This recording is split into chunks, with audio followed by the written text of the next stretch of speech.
এক ব্যক্তি সবাইকে সাহায্য করত, সবাইকে খুব ভালোবাসতো, কারণ তার এরম কাজ করতে খুব ভালো লাগতো। একদিন সে যখন গ্রামের রাস্তা থেকে যাচ্ছিল, লোকে তার নামে উল্টোপাল্টা কথা বলছিল। তা শুনে তার মন ভেঙে গেল। সে ভাবল যে লোকের এত ভালো কাজ করা সত্ত্বেও লোক আমাকে খারাপ বলছে, এর চেয়ে ভালো আমার মরে যাওয়া। তার ভাগ্য তাকে তার গুরুজির সাথে দেখা করালো। সে গুরুজিকে দেখে বলল, লোকে ভালো করে কি প্রতিদান পেলাম? লোক তো আমার নামে উল্টোপাল্টা বলছে, আমাকে খারাপ বলছে, এর চেয়ে আমি মরেই যাই। ঠিক আছে, মরার আগে তুমি আমারও একটু সাহায্য করো।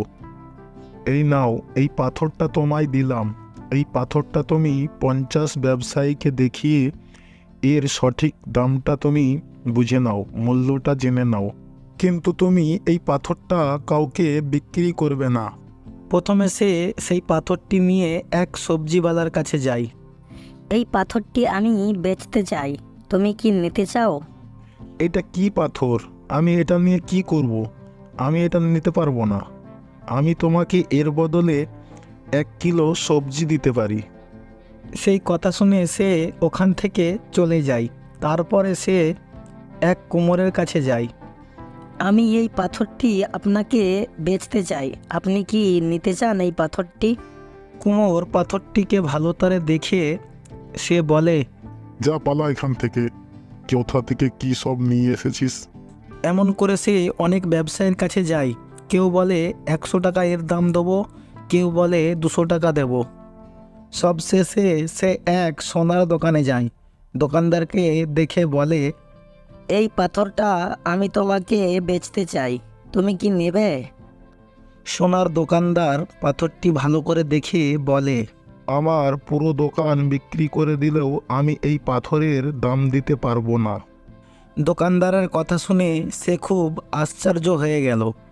আর সেই পাথরটি নিয়ে সে তার গরুর কাছে ফিরে আসলো আর গরুকে সব কথা খুলে বলল।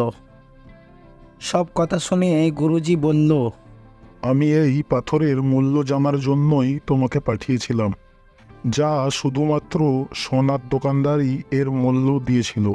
বাদবাকি কারো কাছে বেকার ছিল বা কারো কাছে 100 টাকা কি 200 টাকা এর মূল্য ছিল। তাই তোমার মূল্য তোমার পরিবারের লোকই দেবে, এই দুনিয়ার লোক দেবে না।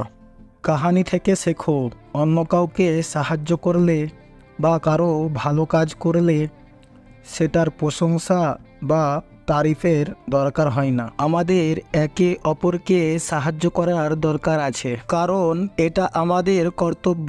আমরা লোকের কথা শুনে নিজের আত্মবিশ্বাসকে কম করলে হবে না।